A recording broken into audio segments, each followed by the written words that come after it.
Welcome back. और आज बात इंडियन एविएशन सेक्टर की, वो इसलिए क्योंकि जेट एयरवेज कम बैक करने जा रहा है। ये दूसरी इनिंग जेट एयरवेज की, जेट एयरवेज वर्जन 2.0।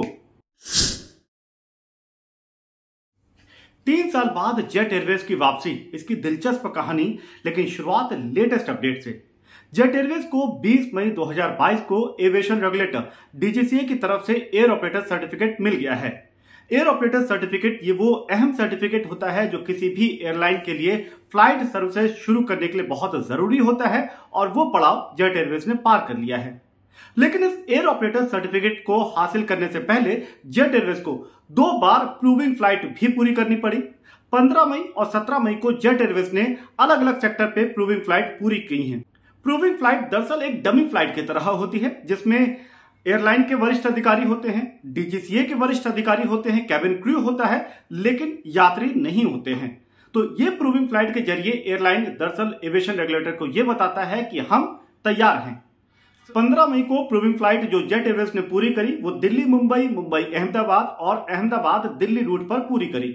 17 मई को जेट एयरवेज ने दिल्ली हैदराबाद और हैदराबाद से दिल्ली के रूट पर प्रूविंग फ्लाइट को सफलतापूर्वक पूरा किया। और इस प्रूविंग फ्लाइट से पहले भी जेट एयरवेज ने 5 मई 2022 को एक test flight Mumbai Delhi route पर सफलतापूर्वक उसको भी पूरा किया। अब जेट एयरवेज तैयारी कर रहा है अपने एयरक्राफ्ट को लेकर के, कौन सा एयरक्राफ्ट उड़ाएगा, उसमें कैबिन क्रू कैसा रहेगा, वो किस रूट पे उड़ेगा, किस स्लॉट पे जाएगा, ये सारी तैयारियों में जेट एयरवेज जुट गया है। और सब कुछ ठीक रहा तो सितंबर या फिर अक्टूबर के महीने में जेट एयरवेज की वापसी आप हवा में देखेंगे। उसकी फ्लाइट सर्विसेज को एक बार फिर से रिज्यूम होते हुए, उड़ान भरते हुए देख पाएंगे। जब हम बात करते हैं कि जेट एयरवेज की वापसी 3 साल बाद हो रही है, तो आखिर इन 3 सालों में हुआ क्या? दरअसल अप्रैल 2019 में जेट एयरवेज जो हवा में था वो जमीन पर आ गया। सारे ऑपरेशंस ठप पड़ गए, एयरक्राफ्ट सारे जमीन पर आ गए, एम्प्लॉइज सड़कों पर थे और जेट एयरवेज का भविष्य अंधेरे में था। अप्रैल 2019 के बाद एक लंबी न्यायिक प्रक्रिया से होकर के जेट एयरवेज की ये वापसी है। इन 3 सालों में जेट एयरवेज ने बहुत उतार चढ़ाव देखा, काफी क्रिटिसिज्म, विरोध देखा। NCLT national company law tribunal में भी लंबा सफर तय किया। लेकिन यह सब आखिर हुआ क्यों? इस सवाल को जानने के लिए, इस सवाल के जवाब को जानने के लिए हमें इसके इतिहास में जाना होगा, यानी कि फ्लैशबैक में। साल था 1992 और तारीख 1 अप्रैल। नरेश गोयल ने जेट एयरवेज को बतौर कंपनी रजिस्टर किया और उसके ठीक 1 साल बाद यानी कि 5 मई 1993 को जेट एयरवेज ने बतौर एयर टैक्सी ऑपरेटर अपनी सेवा शुरू करी। और तब जेट एयरवेज के पास मात्र 4 किराए के हवाई जहाज बोइंग 737 थे। वक्त बीतता गया, जेट एयरवेज तरक्की की राह पर आगे बढ़ता गया। साल 1995 के बाद जेट एयरवेज तेजी से आगे बढ़ता रहा। पैमाना कोई भी हो, मसलन यात्री संख्या, फ्लीट साइज या फिर डेस्टिनेशन, हर पैमाने पर जेट एयरवेज तरक्की की राह पर आगे जा रहा था। यहां पर आपको बता दें कि जेट एयरवेज की शुरुआत में नरेश गोयल ने गल्फ एयर और साथ ही कुवैत एयरवेज को साथ में लिया था। लेकिन साल 1997 में भारत सरकार का यह नियम कि देश की एयरलाइन में विदेशी निवेश नहीं होना चाहिए, नतीजा ये रहा कि नरेश गोयल ने कुवैत एयरवेज और साथ ही गल्फ एयर के 20% शेयर उन दोनों से ले लिए। और अब 1997 तक नरेश गोयल जेट एयरवेज में 100% हिस्सेदारी के साथ मालिक बन गए थे। और इसके बाद बढ़ते हैं साल 2000 की तरफ। साल 2000 तक आते आते जेट एयरवेज एक मजबूत ब्रांड बन गया था। भारत में 40 से ज्यादा डेस्टिनेशंस पर जेट एयरवेज की फ्लाइट पहुंच रही थी। हवाई जहाज का यानी फ्लीट साइज भी 40 से ज्यादा बढ़ गया था। 34 बोइंग 737, 8 ATR एयरक्राफ्ट, ये सारे इस बात का तस्दीक करती हैं कि जेट एयरवेज भारतीय एविएशन सेक्टर में एक मजबूत नाम बन चुका था।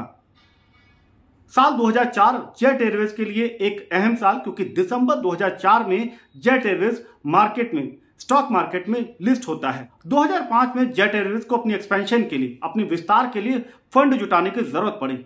लिहाजा नरेश गोयल ने जेट एयरवेज के 20% मार्केट में लिस्ट किए। निवेशकों को आमंत्रित किया कि वो जेट एयरवेज में हिस्सेदारी खरीदें, पैसा लगाएं। चूंकि जेट एयरवेज एक मजबूत ब्रांड बन गया था, लोगों का जबरदस्त भरोसा था, लिहाजा इस 20% शेयर के एवज में ओवर बुकिंग हुई और जेट एयरवेज मजबूत पैसा जुटा पाया। एक्सपेंशन के लिए फंड जुटाने के साथ ही साल 2005 जेट एयरवेज के लिए एक अहम साल रहा, क्योंकि साल 2005 में सरकार ने जेट एयरवेज को इंटरनेशनल फ्लाइट के लिए परमिशन दे दी थी। और साल 2005 में ही जेट एयरवेज ने अपनी पहली लंदन हीथ्रो एयरपोर्ट के लिए उड़ान भरी। 2007 जेट एयरवेज के लिए एक और अहम साल, क्योंकि इस साल जेट एयरवेज ने एक डूबती हुई एयरलाइन एयर सहारा को $14.5 बिलियन में खरीदा। तकरीबन 1450 करोड़ की यह डील हुई और एयर सहारा को जेट एयरवेज के साथ मिला लिया गया। कई जानकारों का मानना था कि एक डूबती हुई एयरलाइन एयर सहारा के लिए 1450 करोड़ रुपए की भारी भरकम राशि लगाना शायद सही कदम नहीं होगा, लेकिन तब जेट एयरवेज के हौसले बुलंद थे, सब कुछ ठीक चल रहा था। साल 2009 जेट एयरवेज के लिए एक और अहम पड़ाव, क्योंकि इस साल जेट एयरवेज ने अपनी एक low cost brand jet connect को लॉन्च किया। साल 2005 से साल 2010 तक जेट एयरवेज की मजबूती का अंदाजा आप इसी बात से लगा सकते हैं कि पैसेंजर मार्केट शेयर में जेट एयरवेज का दबदबा तकरीबन 22% तक था। इंडियन एविएशन सेक्टर के इतिहास में सबसे बड़े डील के बाद में जेट एयरवेज के लिए स्थिति बदलनी शुरू हो गई थी। साल 2010 तक आते आते जेट एयरवेज की मुश्किलें काफी बढ़ गई थी। जेट एयरवेज फाइनेंशियल, लीगल और एचआर जैसी कई परेशानियों के साथ उलझता जा रहा था। ये वो समय था जब इंडियन एविएशन सेक्टर में तेजी से बदलाव हो रहे थे। लो कॉस्ट कैरियर स्पाइसजेट और इंडिगो का तेजी से आगे बढ़ना जेट एयरवेज के लिए एक बड़ी चुनौती बन गया था। 2009 में इसी चुनौती से निपटने के लिए जेट एयरवेज ने जेट कनेक्ट नाम से एक लो कॉस्ट एयरलाइन की शुरुआत भी करी। साल 2012 तक आते आते इंडियन एविएशन सेक्टर की हालत काफी पतली हो गई थी। बड़ी धूमधाम से शुरू की गई किंगफिशर एयरलाइंस साल 2012 में बंद हो गई थी। ये वो समय था जब जेट एयरवेज को फाइनेंशियली बहुत दिक्कतें आ रही थी, उसको एक निवेशक की जरूरत थी। इत्तेफाकन इसी समय सरकार ने भी घरेलू एयरलाइन में फॉरेन डायरेक्ट इन्वेस्टमेंट की लिमिट को बढ़ा दिया और 49% इसकी लिमिट तय कर दी गई। यानी कि घरेलू एयरलाइन में अब विदेशी निवेश 49% तक उसको मंजूरी मिल चुकी थी। नतीजा यह हुआ कि साल 2013 में जेट एयरवेज में 24% की हिस्सेदारी एतिहाद एयरवेज ने खरीद ली। ये डील $379 मिलियन की थी, जिससे जेट एयरवेज को बहुत राहत मिली और उसकी जो वित्तीय संकट थी उसको लगा कि ये डूबती नैया को जरूर एक बड़ा सहारा देगी। बड़ा मालिकाना हक नरेश गोयल ने अपने पास ही रखा। 51% हिस्सेदारी अभी भी जेट एयरवेज में नरेश गोयल के पास। लेकिन साल 2013 में इतनी बड़ी डील होने के बावजूद भी जेट एयरवेज ब्रांड वैल्यू उसकी कमजोर पड़ती जा रही थी। मार्केट में शेयर प्राइस गिरते जा रहे थे। लगातार जो लो कॉस्ट कैरियर से कंपटीशन मिल रहा था, उससे निपटने के लिए जेट एयरवेज ने अपने किराए घटा दिए थे। उसका एक नकारात्मक संदेश मार्केट को गया। उसका भी असर पड़ा कि मार्केट में जो शेयर वैल्यू थी उनके स्टॉक्स की, वो और तेजी से नीचे आने लग गई। 2013 के बाद 2018 तक ये वो 5 साल का समय था जहां जेट एयरवेज लगातार हाथ पैर मार रहा था अपनी दिक्कतों से उबरने के लिए। लेकिन वक्त का पहिया किसी और दिशा में घूम रहा था। जेट एयरवेज वित्तीय संकटों में घिरता जा रहा था। इसके साथ ही जेट एयरवेज के साथ जो बाकी के क्रेडिटर्स हैं, यानी कि जिनसे जेट एयरवेज ने उधार लिया था, उनसे लगातार जेट एयरवेज को धमकी मिल रही थी कि उनका पैसा लौटाएं। 2018 तक आते आते एम्प्लॉयज को सैलरी मिलना भी बंद हो गया था और अब यहां पर जेट एयरवेज के आगे मानो अंधेरा सा छा रहा था। 2018 में इंटरनेशनल एजेंसीज ने जेट एयरवेज को लेकर के एक नेगेटिव आउटलुक दिया, जिससे जेट एयरवेज को और तगड़ा झटका लग गया। यहां से जेट एयरवेज को एफ्लोट यानी कि बने रहने के लिए, एविएशन सेक्टर में अपनी मौजूदगी बनाए रखने के लिए जबरदस्त तरीके से इमरजेंसी फंड की जरूरत पड़ने लग गई। और अब नरेश गोयल तमाम इन्वेस्टर्स की तरफ मुंह बाए खड़े थे कि कोई आगे आए और उनकी मदद करे, लेकिन ऐसा नहीं। 2018 के अंत तक आते आते कई रूट पर जेट एयरवेज की विमान सेवा ठप पड़ रही। फ्लाइट डिलेज, कस्टमर्स की लगातार बढ़ती कंप्लेन और क्रेडिटर्स का दबाव ये ब्रांड वैल्यू को और कमजोर करती जा रही थी, जबकि मार्केट में शेयर वैल्यू उतनी ही तेजी से नीचे जा रही। और अब आया साल 2019, यानी कि इमरजेंसी फंड भी नहीं है। क्रेडिटर्स ने साफ कर दिया कि उनका बकाया पहले लौटाएं और इन तमाम दबाव के बीच में मार्च 2019 में नरेश गोयल और साथ ही उनकी पत्नी अनीता गोयल ने बोर्ड ऑफ डायरेक्टर से इस्तीफा दे दिया और वो स्टेप डाउन कर गए। और इसके ठीक एक महीने बाद 17 अप्रैल 2019 को जेट एयरवेज ने अपनी आखिरी उड़ान भरी और उसके बाद पूरा ऑपरेशन ठप पड़ गया। सारे हवाई जहाज जमीन पर थे और एम्प्लॉयज अपनी सैलरी के लिए सड़कों पर।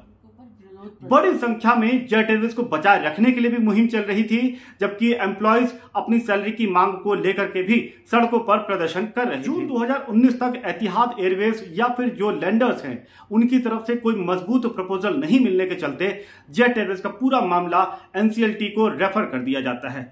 नेशनल कंपनी लॉ ट्रिब्यूनल में बैंकरप्सी प्रोसीडिंग्स के लिए जेट एयरवेज का मामला लिस्ट हो गया। करीब 2 साल तक एक लंबी लीगल लड़ाई चली, जो कि 22 जून 2021 को उसका नतीजा निकला। एनसीएलटी ने जालान कलरॉक कंसोर्शियम के रेजोल्यूशन प्लान को मंजूरी दे दी। जालान कलरॉक कंसोर्शियम दरअसल मुरारी लाल जालान, जो कि दुबई बेस्ड बिजनेसमैन है, एंटरप्रेन्योर हैं, जबकि कलरॉक एक London based real estate firm है। इनके कंसोर्शियम को मंजूरी मिलती है। इनके कंसोर्शियम ने $180 मिलियन प्लेज किया है कि वो इतना पैसा जेट एयरवेज के रिवाइवल में $180 मिलियन में $60 मिलियन उन क्लेम्स के लिए जाएंगे जो रिफंड के लिए जेट एयरवेज के पास आए हैं। यानी कि ऐसे कई मामले जो जेट एयरवेज में रिफंड के लिए पड़े हुए हैं, उनकी उम्मीद बरकरार है कि जब ये एयरलाइन वापस अपनी उड़ान सेवाएं शुरू करेगी तो एनसीएलटी के मंजूर प्रपोजल के तहत उनको कुछ रिफंड जरूर मिल सकता है। तो साल 2021 में एनसीएलटी के जेट एयरवेज के लिए रेजोल्यूशन अप्रूवल के बाद आते हैं साल 2022 में, यानी कि वो साल जहां से हमारी कहानी की शुरुआत। साल 2022 जेट एयरवेज के लिए एक शानदार साल, क्योंकि वापसी की राह में लगभग सारे रेगुलेटरी अप्रूवल्स मिल गई हैं और जेट एयरवेज वर्जन 2.0 की दिशा में आप जेट की फ्लाइट्स को एक बार फिर से आसमान में उड़ता हुआ जरूर देखेंगे। इसको पूरा करने के लिए जेट एयरवेज की तरफ से अलग अलग पोजीशंस के लिए कई वैकेंसीज निकाली गई हैं। इंटरेस्टेड एलिजिबल कैंडिडेट जरूर अप्लाई कर सकते हैं। ये जो लिस्ट ऑफ वैकेंसीज आप देख रहे हैं जेट एयरवेज में, इसमें अगर आप फिट बैठते हैं और आपको लगता है कि एविएशन में कैरियर बनाना है, तो आपके लिए एक राइट अपॉर्चुनिटी है कि आप यहां पर अप्लाई करें और आप एविएशन में आगे जरूर बढ़ें।